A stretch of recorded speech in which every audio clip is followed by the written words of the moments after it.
Welcome back to the And Both podcast. I'm excited to share today's episode with Brea Starmer, founder of Lions and Tigers, a company that has reshaped how thousands of people work, especially caregivers and women who've been forced to navigate a system that wasn't built with them in mind. Brea built her company out of a moment many of us can recognize, the gut punch feeling of suddenly losing stability right when life already feels full. In her case, she was 7 months pregnant, the primary income earner for her family, and staring down a layoff. What she created from that moment has become a model for flexibility, autonomy, and access to meaningful work that actually fits real life, not the other way around. We talk about the rise of blended teams, what stability really means now, and how the workforce is shifting faster than anyone expected, and how caregiving in all its forms changes the way we work and lead. We also talk about the real stuff, the messiness of parenting, navigating seasons of low sleep and high demand, and the ways we try to build meaningful careers and families at the same time without losing ourselves in the process. Here's Brea. Welcome to And Both, a podcast about what it really looks like to put yourself on the list while raising kids and doing all the other things life asks of you. I'm your host, Ashley Blackington, and on this show, you'll hear conversations with moms who are figuring it out in their own ways, plus a few solo episodes from me from time to time. It's not about having all the answers, it's about sharing stories, learning from each other, and knowing we don't have to choose between either or when we're living in the middle of And Both. Let's get into today's episode. Hello and welcome to another episode of the And Both podcast. I am here with Brea Starmer. Welcome. Thank you. I appreciate it. Dr. Ashley, so nice to be here. I'm really excited to chat, but before we kick it off, I would love for you to tell people what you want them to know about you, and then we'll go from there. Sure. I'm an Aries. I live in Woodinville, Washington, which is just outside of Seattle. So I've got some acreage. My neighbors are horses, and I've got 3 kids, ages 4, 6, and 9. I run a business called Lions and Tigers. It's the best job I've ever had in my whole life, and I'm really happy to be here with you. I'm thrilled because I love what you're doing. And I did do, as any good-ish podcast host does, I'm like, oh, let's learn about this before we get started. And so I was looking at the story that you have out about how you came to start Lions and Tigers, which I'm sure that so many more people than we realize can relate to. So how did that all kick off? Sure. So I'll step back just a little bit. I'll share. I grew up in Seattle. I had a dad who was an entrepreneur. He owned a bar, and I had a mom that worked in corporate. So I sort of straddled both lives. I went to college, and I was the first in my family to graduate from college. So that was a big deal for my family. And then I went straight into corporate right after I graduated from school. And so that's really how my early career started. I went then and ran a few businesses, and I was working at an IPO-bound startup mid-career, and everything was going great until I, along with 20% of our company, got a layoff notice. And I agreed with it from a business perspective. It made sense. But personally, it was really bad timing because I was 7 months pregnant. And I was our breadwinner for my family. And, my husband wasn't carrying benefits for us. It was really all me. And so I was at one of those inflection points that many of us face. And I looked around at work, and I was, it's in my 3rd trimester. And I faced a lot of discrimination at that time, trying to land a different job somewhere else. I was scrambling. We didn't have paid leave in Washington State at that time. I didn't have enough money to pay our next mortgage. So I turned to freelance work as a plan B, just like out of desperation. And I stumbled into 3 contracts. I picked up 60 hours of billable work for 12 weeks to self-fund a maternity leave. And that turned into one of the most important career decisions I ever accidentally found. Because after I had my son, I entered back into part-time freelance work, and it became a very powerful tool for agency, for choice, for having a career portfolio that I loved, that was high impact. I felt very evangelical about helping other people democratize access to this way of work. And so that started Lions and Tigers with a belief that we could work in a new and different way. I love it. I think it's just so this is pre-pandemic, right? Because your son is 9. This was him. How did that being established roll into the pandemic? Like, what was that experience? Because I feel like there were so many people that, a couple years after you launched this were like, wait a minute, this is how I have to do this. Not necessarily this is what I want to do, but this is how I have to do this right now for this stage, for all these things. So like, how did that go? Yeah, I mean, that accelerated our business hypothesis in ways I could not have even imagined. We were already studying these like models of flexibility. We were studying part-time work and job shares and fractional roles, even though it wasn't called that then. We were studying these new ways of work, and then COVID hit, and everyone went home. But we were already instrumented for it. We had already been a remote Hmm. workforce. We had already established SOPs and ways of working that didn't require in-office presence, and so when that happened for our clients, we were already ready to come in and train them on how to do it. And not only that, but we found a bunch of folks that wanted to come and work this way at that time. A bunch of mothers went home and they were trying to juggle teaching their kids on Zoom and stay in the workforce. And so we were some of the few that had flex roles and part-time roles available for highly skilled workers. And so we just were in the right place at the right time, having forecasted that trend ahead of it. And that really Hmm. accelerated our business. And coming out of that, we landed our first $1 million project for a team of 4 folks to go into Microsoft. And that was the foundation we needed to build the rest of the company. I love it. I love so much of the story, and especially the fact that like there's a lot of people that I've been really fortunate to talk to who they've gone through like, how I don't have to tell you how scary is it, right? Like I don't know how I'm going to pay these bills. I don't know what is going on. Like I remember my oldest, was it my oldest? No, my oldest I was still in corporate. My second, I had like shifted down hours and no longer carried the benefits. We bought our health insurance before there was a marketplace. Found out my first maternity appointment that maternity coverage was not existent in our plan. Like because Oh, the broker no. we had gone through, it was like one of those things. So like when you're like, I found out that like the financial rug got pulled out from under me, like that was the same thing. He was born in January. So thankfully, like we were able to change health insurance and then he was born. Like that was all. But that feeling of like, I feel stuck and I feel cornered and exposed at the same time.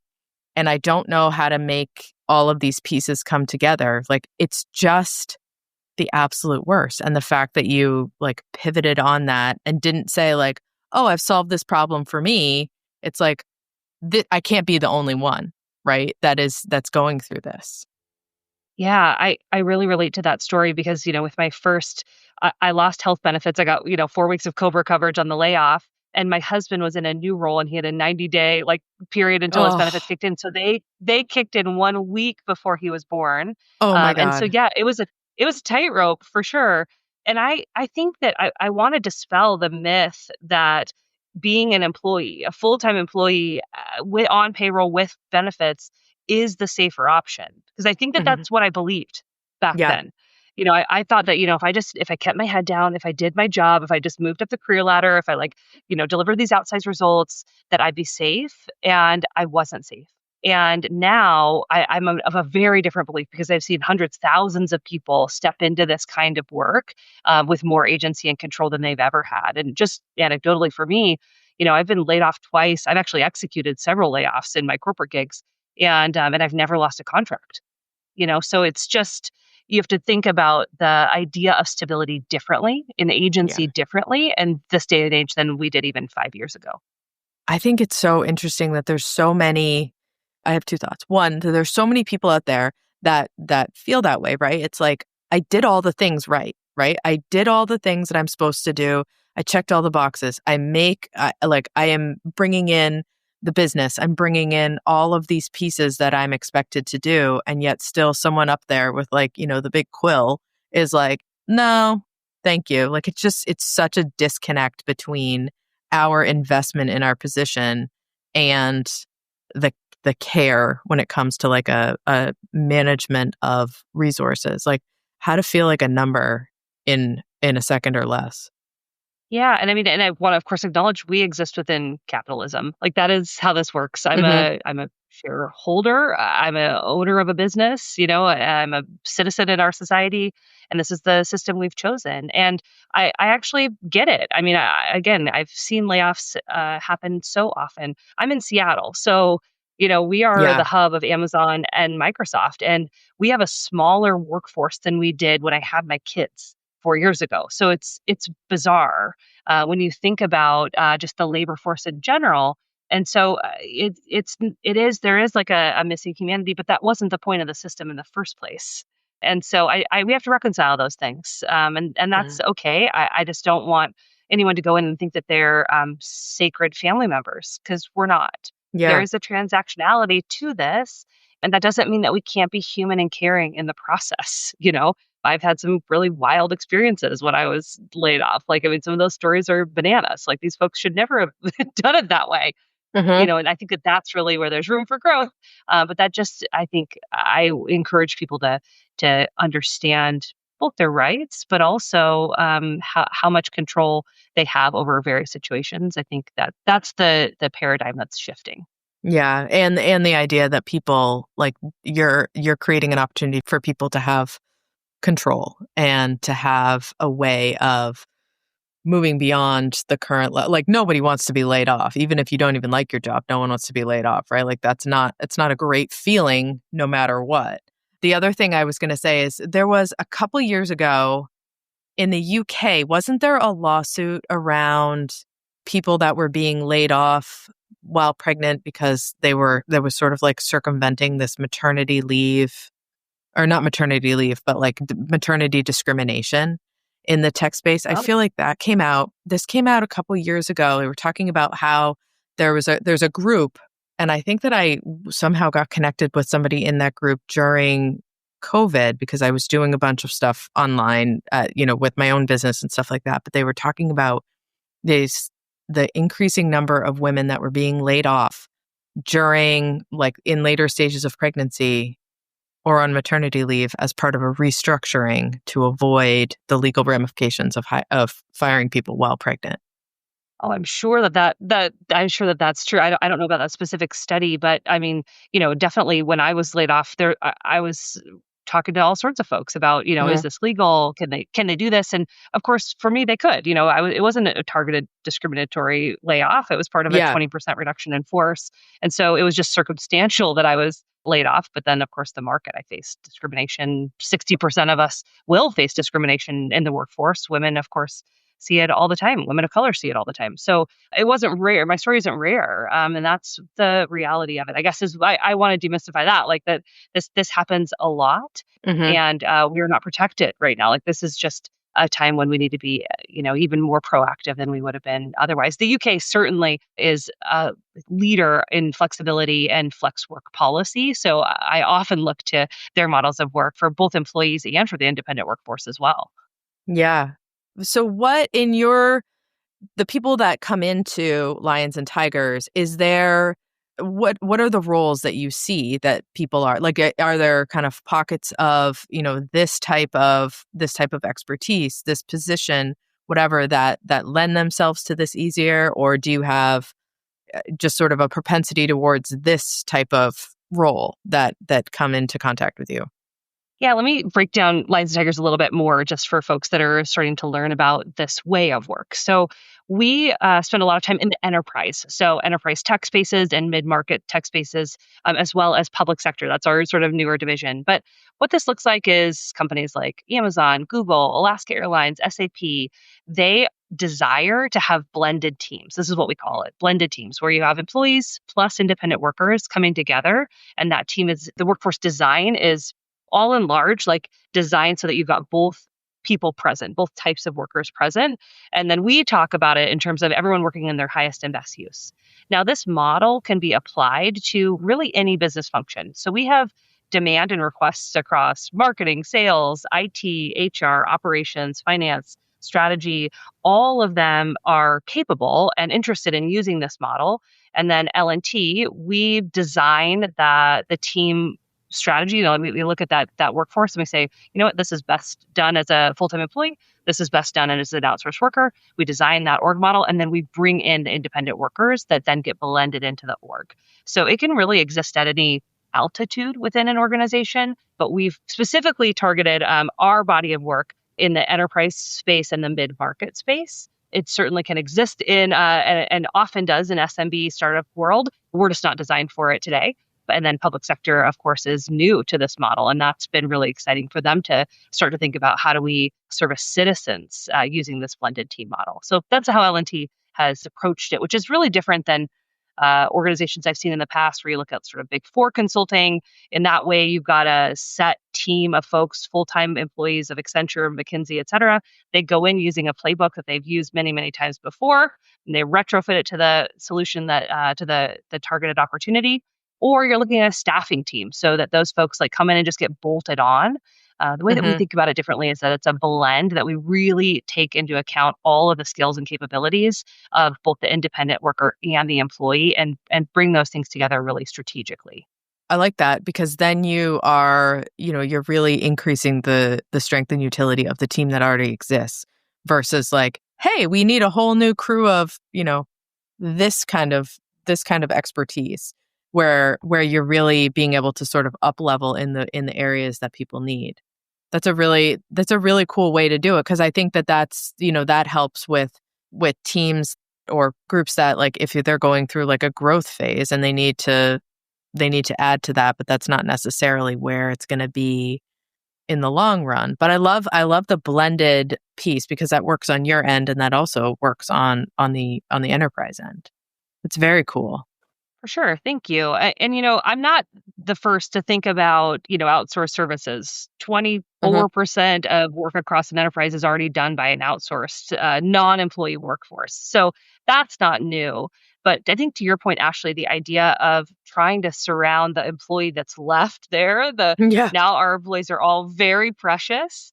I had one client say to me that they think of this as an employee benefit. That this like capacity, skill, up leveling, advisory support, all of that is done in service of the employee and the business outcome. And so, yeah, they're able to move faster. They're able to, get higher quality, better speed, time to expertise and time to productivity is faster. So there's lots of reasons why this is beneficial for so many areas. And of course, I bring an inclusion lens to it as well. But our business customers think about that as well as how they get to that end outcome faster, which we know now. I mean, like leaders and managers have to move at a pace that we've just never seen before. And so this has become it's just become an essential tool, a critical tool. Yeah. How do you feel about, I mean, I'm sure you've never been asked the AI question before. How do you feel about that? Like is that a component of the layering in? Are you seeing expertise in that area that's sort of popping up, or how does that fit into the scope? This has absolutely nothing to do with and both. This is purely I get asked the AI question all the time. And so I'm like, someone else take this. For sure. Yeah. No, it's an awesome question. And it's, of course, we're all working on AI all the time now, So here's the reality. Folks in the independent workforce. So, by the way, this is nearly 50% of our workforce in America now identifies as independent. So this is not a small part of our workforce. This is 72 million Americans. So just to be clear, and now 2 years ago, that group moved into a more highly skilled category than they were in the past. You might have thought about Uber drivers or, the gig work economy. That is no longer this workforce. This workforce is intentionally moving towards this space. Also, this group is highly skilled in AI and new tech. Some of the most skilled folks in how this tech is being developed and will be implemented live in the independent workforce. And so what I think leaders are saying now, what I hear in a lot of my calls with them is they say, I have to think about where do I put this project? Do I give it to an employee? Do I give it to a highly skilled consultant? Or do I give it to AI? Those are the questions that are happening right now. So it's really a three-legged stool as we see workforce design coming now more into business operations, out of IT and into business operations. We're seeing them think about it as a lever in workforce design, thinking about optimization, better outcomes, et cetera. So AI is layered into all of it. And oftentimes they need this specialized skill In fact, we just did a survey, Ashley, which is I'd love to make available to all the folks that listen to this podcast because it was fascinating what we found. So we did the very first study ever on blended teams, and we surveyed 500 plus enterprise folks, enterprise leaders, and the number one reason that they build blended teams is access to specialized skills.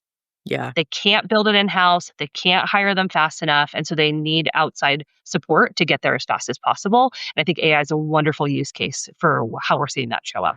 Yeah. I mean, it's the new, I don't even know how to relate that to something else. It's like you're running like a potato sack race and you get like Usain Bolt on the sidelines going, yeah, sure, I can help you. It's just like, okay, I want to do that versus somebody else going through the process of like training for all of those months and months to get faster. It is that drive out of the necessity for companies to just know things and just do things and just be able to do that. So what a cool opportunity to support people that, that have that expertise instead of them, being stuck in a position that in feeling like they have to, through the corporate interviews and go through this. It's like you can put your skills to work right away. You can pivot in a way that is going to be meaningful and advantageous and all of that stuff. Very cool. Thank you. Yeah. I mean, it's been an incredible business to build. I mean, you can imagine coming from the place that I did, where I didn't know if I could pay my mortgage, now to having enabled $34 million in economic opportunity for our community across many large brands that we buy from and trust every day is pretty incredible. We've had 8,000 people apply to work here. So the demand for this model is here. And the research that we've just done proves that there's enterprise buyers that want them. And that's the message, is that we should all feel like access to work is highly available and we should all be going after it. Yeah. Yeah. I mean, especially when like things kind of seem to turn on a dime in so many aspects of our lives, especially these days. It's just like, what is up and what is down, and how can I have some control over what is happening in some area of my life. Today's episode is brought to you by Dovetail, the app that's changing the way families navigate caregiving. If you're juggling your kids' schedules, checking in on your parents, and trying to manage your own needs, Dovetail is made for you. I built Dovetail as a clinician and caregiver who saw firsthand how overwhelming this role can be and how much lighter it feels when the care is shared. Download Dovetail now on iOS, Google Play, coming soon.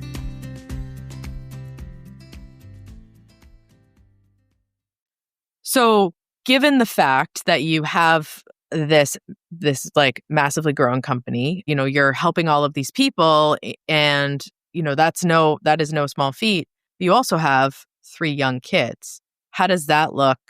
Because you can't be doing, 150 million hours a week of work and all of those other pieces. Like, how do you navigate that?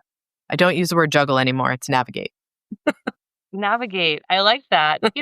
I'm doing a pretty bad job most days at trying to accomplish it all. I got home last night from work. I stayed here a little bit late.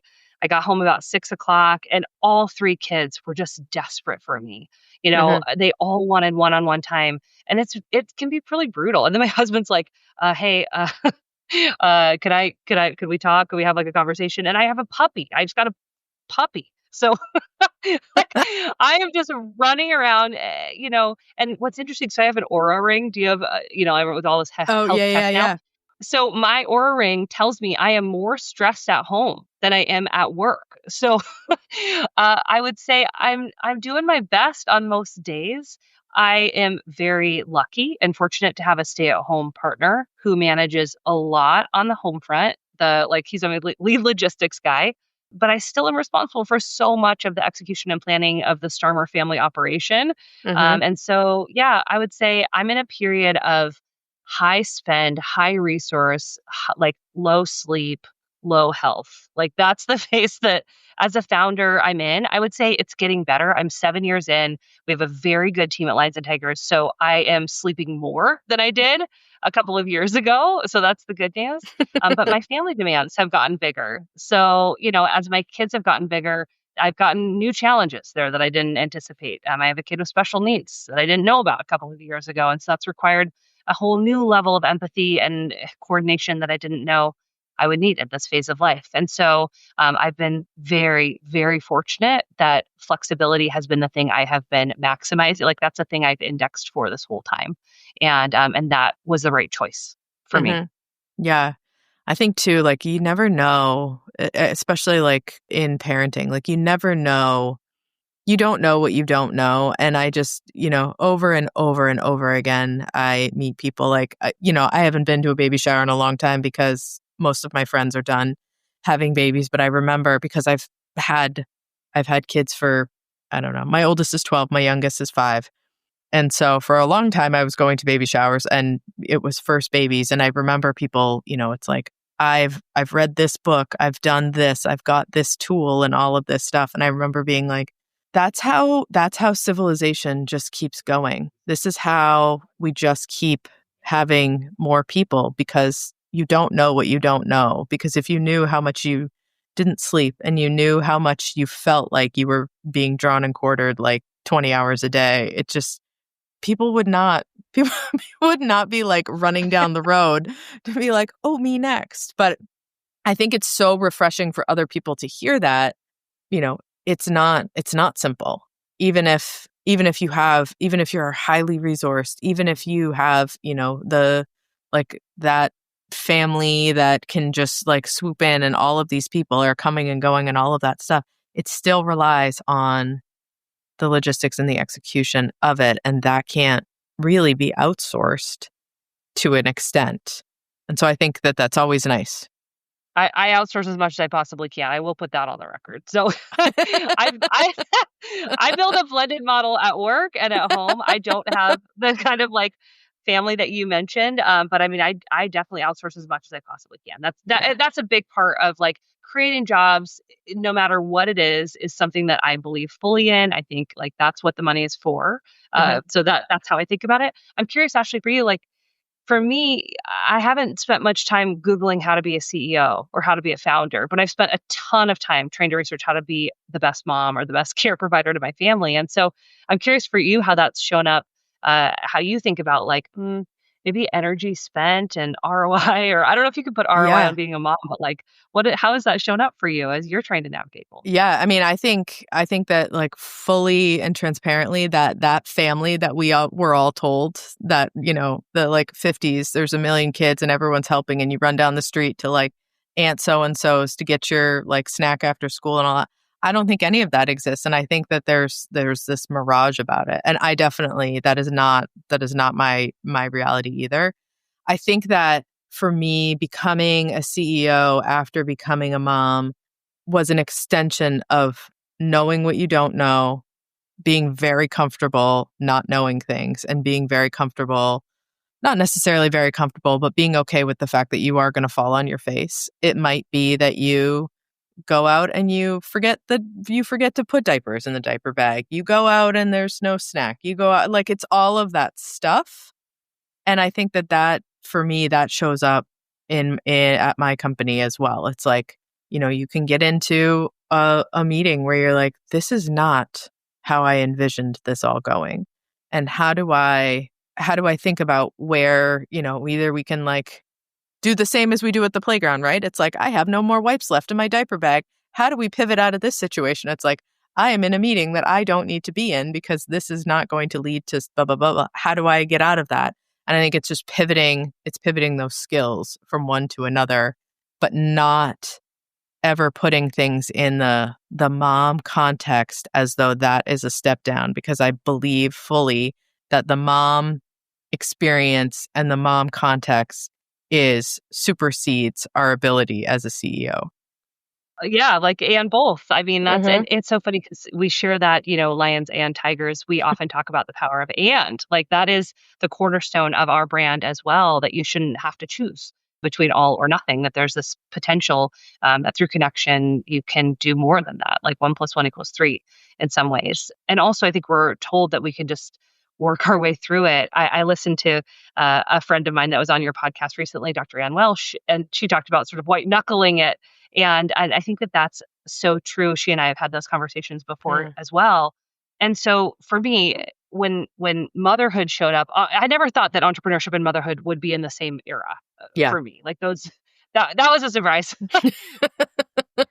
And so I scaled my family and I scaled my business at the same time. And I think that I did so much better at both because they were both present. Mhm. I could never have recovered as a mother without the entrepreneurship purpose. And I could never have had the purpose at work if I wouldn't have had this caregiving lens. And so it's given this like really beautiful, very stressed, low sleep moment in life that I'm so, so grateful for and couldn't have built outside of. And we know, I mean, we've seen also the research, of course, on neuroplasticity and what happens to caregivers in the year after having their baby. That for me was like rocket ships and Mhm. fireworks happening in my brain around like, what do I do with my legacy in society? And so for me, it's been a really a wonderful launch pad to connect and deepen relationships, even if they're not folks that are coming over to help me with my kids. It's Yeah. still about walking hand in hand with folks like you that are purpose-driven leaders that gives us a reason to talk about the kind of change we want to see. Yeah. And I think too, like we can't discount the fact that I think that one of the greatest gifts of motherhood outside of my children is a really fine-tuned yes, no for that. Because if I'm going to say yes to that, I am trading off time with my kids. If I say yes to that, I am trading off time building this aspect of my business. If I say yes to that, and where I think in my younger years I definitely would have tried to push all the envelopes, right? Like the I'll sleep when I'm dead. Like I will not. I will absolutely not. I think that it's now it's like if I don't sleep, if I say yes to this and I don't sleep, there has to be a benefit for either me or my family or both ideally. But yeah, that like a very clear yes, no is one of the greatest gifts I think that came with parenthood is being really clear on like that is not going to move any needle in any direction. Yeah, absolutely. We've coined this term highest and best use. It's a Mhm. way that we filter and ensure that the time that we say yes to those things is best served. And I like how you think about that. It's got to be in service of my family or my business. I often talk to new folks that are stepping into fractional work or stepping into consulting and starting to think about how they value their time because it's a really big shift when you go from fixed salary to something else. Mhm. And I often talk about there's this old HBR article that talked about this, showed this like sort of chart of your time and hours and impact over time. And they talked about the idea of this $10,000 hour and how we're all like working to try to get to this like most impactful hour. The number doesn't really matter, but the idea that every hour has to be such high return on investment. And I Mhm. do think that the stakes are higher, especially if we're trying to build something that creates jobs for other people. The stakes are higher for how my time is spent than it was in my 20s and my 30s. Yeah. Now, in my midlife, my responsibility is much more. So I do think about that time investment and pressure often. Mhm. Where did I see it somewhere that I think it was in something that was sent to me was that you incorporate your kids in work. Can you talk a little bit about that? Yeah, I didn't do it on purpose at first. It wasn't like this big strategic thing. Here's what happened. This is the funny. Okay, so I was just starting out in consulting. I was billing by the hour then. I was still trying to figure out like what my hourly rate was and where I sat in the market, how many clients to take on. I was like kind of bumbling around, and I was pumping. And there was all this time spent in pumping rooms, and I was like calculating it, and I was like, I'm gonna lose like 3 weeks of billable Mhm. time if I'm at this pumping room. And so I started filming videos called Thoughts from the Pumping Room while I just pumped milk. And I just talk about like, I don't know, unionization and like labor forces and I don't know, leadership. And so I started just putting them on LinkedIn because I was like, Mhm. I got to make this billable, guys. Mhm. And that started, people started kind of tuning in. And I had a bunch of men get into my DMs and be like, I didn't even think about the fact that you had to pump. Like that wasn't even something that was on my radar. And so it was sort of accidental. And so that just really started this trend of people at Lions and Tigers just feeling very safe. Like whatever it was that they needed to do, that they were welcome here. Everyone that comes into this community and gets put onto a L&T project once a month, I meet everyone that comes in and call it Founders Connect, and I just listen to them and I say, what are you coming from and what are your expectations of us? And so often people are coming from something that they don't want. And I Mm-hmm. remember one gal said to me, she goes, "This just feels like aloe to my workplace burns." And I Mm, thought, "Oh my gosh, like, the folks are just really getting beat up out there." mm-hmm. And so for me, it's parenting, but for everybody else, it could be it's whatever else that they've been hiding for so long, their side hustle, their identity, the thing that they've been discriminated against, all these things have added up and have been like this luggage. And then when you're here, it's okay. It's accepted. There is no judgment for Yeah. the grief that you carry, the ambition that you have. You can come and do a really good job, and our clients are really grateful for it. And we're going to compensate you fairly for that work. So that feels very counterculture to what we had seen in market. And so the kids thing, the parenting out loud thing, just is my lens on the world. But I appreciate that everyone's got their own. Yeah, I love to. I also wonder, like, did you post like 30 hours of videos and then you were like, oh, wait a minute. It's been like a week. This is all of the hours that I spend pumping. It's like, it's so much. It's so Yeah, much. I did the math and it was like $1.5 million I would have billed for the time over my 3 kids. Like, it's Yeah, a lot. it's it's so much. And then you encounter the person who's like, why don't you just breastfeed or pump because it's free? And you're like, it's not free. It's It's not. not free, Time is not free. right? I love that because I think it's so fun when there's sort of like when you see something that you can identify with. Like, I'm sure that there are people that were like, oh, I know exactly what she's doing. And you're like, all right, so I have to do this at the same time. And like, I mean, I don't know when that was, but you think about when I don't remember which kid it was, maybe my third, it's probably my fourth. I don't know. But I went I in and can like I can relate to that. yeah, right? Oh my gosh. The Yes. evolution of the breast pump with Yes. the ages of my children. So I went, I had like the hospital pump with my oldest and they were like, this is the gold standard. All the way down to my last one. That was when they had like the Willow pumps were out and they're like, we have this is really popular among like health professionals because they can wear it and like surgeons will wear these in the OR. And I'm like, are you kidding me?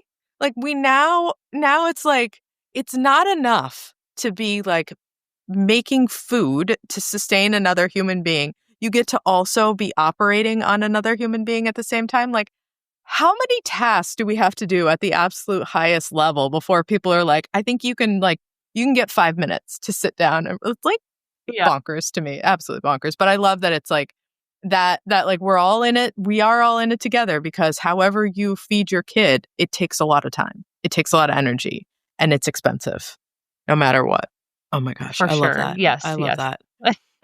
So how do you, given like this coming out of the pandemic, given the growth and all of that stuff, like, do you think that the number is going to continue climbing in how people think about this? Because there is so much instability, well, especially where you live, like being in a very big tech center. But I work with caregivers, so people that are not only parents but people that are taking care of aging relatives, and that's a greater than 60% impact on careers, whether or not people are going down to part-time, people are transitioning to fractional work or consulting. They're leaving the workforce altogether. Like and that number keeps growing, right? We've got 63 million caregivers in the country right now, and that's probably half of what we actually have because one and two don't identify as a caregiver. So how do you see this going and growing forward? Yeah, I think that we're at an inflection point in our American workforce. And this research that we've just done, it's called Workforce Reimagined. We just did this incredible study with the researcher that I admire very much, Dr. Pam Cohen from Read the Room Advisors. Mm, And there are 3 major trends that we really were curious about when we went to do this study. The first is women leaving the workforce. We know in 2025, mid-year, we had 212,000 women had left the workforce by, later on in this year, just in September, we've got 383,000 women that have left the workforce while 690 men have entered. So we've got this rebalancing of gender distribution in our working labor force. We see this rise in independent work. So just as you mentioned, these caregivers and many folks are opting into independent work or being pushed into independent work as a plan, like I was as a plan B. And then we know that the age of agentic AI is here. So as I mentioned in Seattle, our workforces look very different. We've got fewer human employees working in these workplaces. And so these three trends really were a curious moment for us to say, what's happening and what is the solution? Because so often we hear like the systemic problems that we're having, but we have seen like firsthand, we've been building blended teams for 7 years, Mhm. seeing it as an alternative option. And so this is why we went and did this study. And it was wild to me. There was one stat that like just absolutely blew my mind. And that was of about the 500 plus respondents that we saw. Many of them were senior leaders across industries. 97% of them said that taking away their blended team would be catastrophic to their business. So not only was this, sort of a trend that we thought was important because we're seeing it Lions and Tigers, but now we've got market validation that blended teams are the way in which we can keep our teams healthy, viable, strong, and keep some of these workers participating in the labor force so we don't exacerbate the gender gap, the investment gap, the caregiver gap. Like these things are all, those numbers are getting worse. And so I feel very evangelical about this as a tool, a solution for our workplaces to have better innovation, to work with higher quality, to have less burnout, to have less dropout. Anyway, I feel quite strongly about this, and now we're excited to be able to show that this data confirms the hypothesis that we've seen. Yeah. Anecdotally, too, my biggest client, our first client was Microsoft. When I left, so I was in the workforce there, and I was one of 50% of women that drop out by the age of 35. So that was me. So when they became our first client, this hypothesis of can we build fractional work and keep more women in? That was really the question that I came to that work with. And now our teams that work at Microsoft as a client, they've got 32% representation of women in their workforce. We're 87% self-identify as women. So we are like injecting inclusion into their teams in a way that like you just can't bottle that up any other way. Mhm. You just can't do it. I think that's really cool because it is, you are counteracting what so many of the terrible statistics that you see on the news, right? It's that, like you said, hundreds of thousands of women leaving the workforce, million women leaving the workforce in 2021, all of that. That was just like, it starts to feel like everything is spinning down and there's nothing you can do about it. Like the inevitability that we will return to a time that does not match.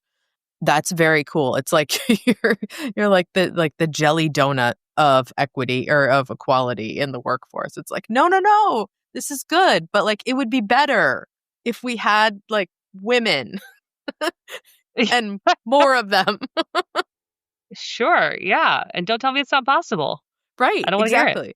Yeah, that's the piece, right? It's like you're not saying like people need to be hired in these positions and then go through that. Like you're not trying to inject people back into the corporate world. You're saying we have the talent. We have this. You don't have to go through all of these steps and hoops and all of those pieces and have a 27-part interview process to get somebody in there. So you can, I mean, it benefits everybody.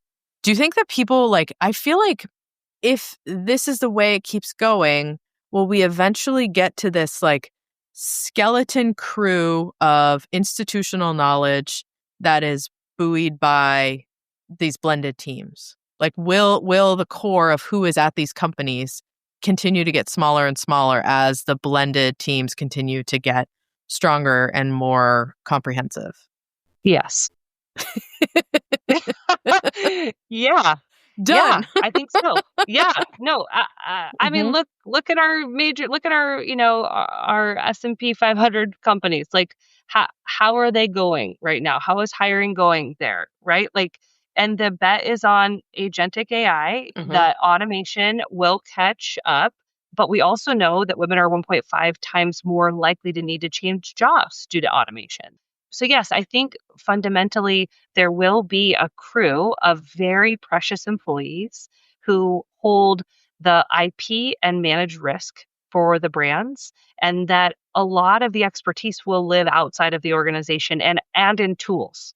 I think that's really how this will how businesses will get done in the future. And so I want your listeners and everyone who is thinking about their next 10 years to be ready for that. Yeah, and what will the turnover be like in those roles? Because that's the piece where what is the statistic? I'm guessing that you know this. It costs on average double someone's salary to replace them. So Yeah, or 6 to 9 months, yeah, roughly to backfill an employee, especially if they're revenue generating. It's even worse. yeah, so how does that? And I think about not on your end, but on the these corporations end. It's like if you lose that institutional, lighthouse for that group, how do you fill that in? And so that's going to shift a lot of the balance for people. That's fascinating. That sounds really like, can you imagine these companies that have like all of these programs and all of these like return to office and all this stuff? Now it's just you can return to office, but the core of your staff or the people there are blended teams that don't necessarily come into the office. I think we're going to need it too, because if you look at who's left and who's going into the office, Mm-hmm. we're really going to be limited in the voices that are available to make some of those decisions. And so blended teams is a way for us to stay in touch with our customers, to stay in touch with social norms, for trends. Like we're going to need those voices Mm-hmm. to still be represented. Yeah. Oh my gosh. So alongside, like you said, sleep is not your forte, and all of those things. What are some of the things that you do for you alongside all of this? Because it's a massive lift to do this, to manage home and to manage work and to manage life and all of those pieces. So like, what are the things that you do that kind of keep you 2 feet on the ground in a time like this where everything is like, I limit my news sources so that I protect. I'm very fierce about what I allow into my news feed. mhm, On good weeks, I go to Pilates. On good weeks, I get a planning meeting with my husband. Every week, I have a planning meeting with my EA. Like those are things that are non-negotiable for me. I am really drawn to learning. So, like, I actually get energy from studying and researching. It's just now as a mom, I'm researching both like the trends of labor force and economics as well as how autism presents in 5-year-olds. So there's like I'm just learning different things right now, and it's just not a season of rest for me, and that's okay. Like it's mhm, just not where I'm at right now. I long for those days, and also I know that when I get there, I'm going to be bummed out that I'm not as busy as I am right now. mhm. So I think I'm not an unwilling participant in this fast-paced life right now, and so I aspire to have a restful retirement one day. Yeah. But for now, we're just keep moving.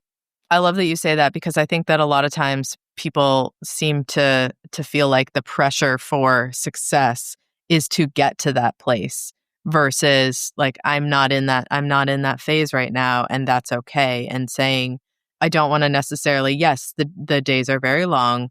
Yes, I'm going in a million different directions, but I know that at this point right now in my life it is serving me in all of these different ways. I can really relate. Everybody on my street is retired. Other that so like I have the loud house on my street. I have the kids who are like running Same, around the yard and the bikes in same. the lawn and like all that stuff. And my neighbors are all retired. And so sometimes like I'll be running from a meeting to go pick up kids at school and like three of them are outside raking leaves. And I'm like, what, like, should I be raking leaves? I don't have time to rake leaves. When am I going to have time to rake leaves? Oh my God, how is it all going to get done? And then it's that reminder of like, we are in very different seasons of life. And when the neighbors say like, we just love having kids that are like out and like, playing and all of this stuff because we miss this in our own house. I'm like, okay, come back to like present moment. Although sometimes I'm like, man, wouldn't it be nice to drink the whole cup of coffee while it's still hot and all of that? But I totally agree that like I will miss it when it's not the everyday. I think so. Yes, I really relate to that. I feel like I live on the same street. Although I had this moment, it was a couple weeks ago that I really appreciated. I was in a department store with my kid, my 4-year-old daughter, and she was fighting me to go to the bathroom. I was like, dude, Mm. just, I have been working on this girl for years and we're still Oh, struggling with potty training. And I was in there and there's this older woman there and she looked at me and I've got this cute little blonde girl and she just goes, you know what? I don't miss those days at all. I was like, hell yeah. Like, yes. thank you so much for saying that because this is not my peak right now. Yes. It's wild. Yeah, yeah, yeah. And I think too the bad like we need more of those like grandmas saying Yes. like you're doing a great job and it's gonna be short lived and like that's the stuff because I don't know about you too, but I'm like my Thursdays are super intense. I've got tons of work, and then Fridays I spend with one of my kids, and we're just digging in the dirt. I mean, we're just with a stick in the dirt, and it's just it's all I can do to just kind of like be focused on my purpose. Like that, like my Mhm. purpose is to change generational trauma in one space and to, democratize access to work in another space. And if I can just focus on that, like the seasonality of it all will be okay. Yeah, yeah. If you can survive feeling like your brain is in the middle of a US Open tennis match for like 20 years, golden. You're going to be golden. Yeah, you're great. Yeah. And, have a business and have a couple kids. You'll be fine. Yeah, it'll be fine. And like water yourself, like have a snack every once in a while, something like that. Like it's Yeah. just you can't win it all. My friend Meg was on a couple episodes ago and she has this, she was calling it the colander list. We were talking about this. It's like, what things do I need to hold on to and what can I just let fall through? Because that is, like you said, this is my highest and best use right now. And it's not to manage this, and this. So I'm just going to let it go. And maybe I'll pick it up later. Maybe I won't pick it up at all. Yeah, and that changes over seasons too. I think that that's the other thing is that we tie ourselves in knots with what is expected of us and how we're supposed to parent and how we're supposed to lead. And I think there's a seasonality to all of it. And this is the thing, even when folks come into L&T and they're in the independent workforce, that there may be a season where they want to go back and embed themselves as an employee, and they Hmm. want to go do a round where they go and launch a big product or they do, they want to do something different. And there shouldn't be guilt in that. Like everyone it's okay. Like if we could just all stop judging each other and just enabling and rooting for one another, I think we'd be a lot better off. And so that's what Yeah. I try to do across all of these spheres. Yeah. I like that. I was going to ask you that is that do you have people that go back into corporate, or is it Sure. is it Yeah. predominantly a one way? Totally. We think about these relationships for life. People will come here as a talent for a while, they're a fractional advisor, and then they go back in house and then they come back out. So it's like these relationships are held for many years. And sometimes you're the buyer and sometimes you're the seller. And that's great. I really love what you're doing. I think it's just like I'm so fascinated by the idea of like it just makes so much sense. And I think I don't know that I would I don't know that it's something that like it's like you take your kids to the doctor and there's the thing that they stick on the window that they can slide the window open and close. And like you want to be the person that invented the thing that sticks on the window so they don't like the people can reach forward and slide. This is the corporate version of that. And I don't mean to take it lightly in any way. It's like it's so essential that we have skilled workforce people that have an option and an opportunity to participate in the workforce, but we offer a different way for them to do it. It's like this is the corporate version of the window sliding thing where everyone's like, I wish that I did that because it just makes sense, but you don't know until you go through it. It's amazing. So well said. Thank you so much. I often say this is the most obvious business of all time. I just invented part-time work and everyone thinks I'm a genius. And it's not like it's just a very obvious solution to a very common problem. And I'm so glad that the market agrees. Yeah, it's amazing. It's wonderful. Well, will you let everybody know where they can find you? And for anyone out there who's like, yes, please sign me up because this, and this don't line up in my life. And I've been thinking about this, but I'm not sure what to do. And I don't even know anymore. So where can people find you? Yeah, absolutely. There's a few ways we love to support people. First of all, if you would love to jump into fractional or consulting work and join the many thousands of people who have thrown their hat in the ring to work on these projects, go apply at lionsandtigers.com. We would love to see your resume or your portfolio in there.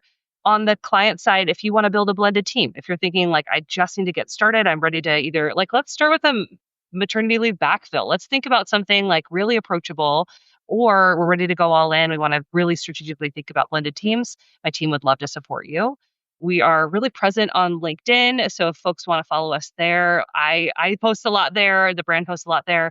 And then most recently, just this last week, we launched this Workforce Reimagined study, and we'd love to get that into more people's hands because it validates that this work is viable and thoughtful and a solution. And so that's all available on our website. People can download it and join us on this journey. Keep rooting for us, keep spreading this message that this is the most obvious business of all time.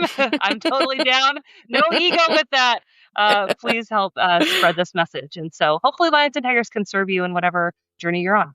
I love that. We'll definitely put links to all of that in the show notes, but I'll also link to the study so that people can go and find it right there. And thank you so much for coming on and sharing, and for what you're doing to help keep people engaged in a way that meets everybody's needs. Thank you. And thanks for creating spaces for us to talk about this stuff and for the work you're doing for caregivers. We need you to keep going too. Oh, thank you.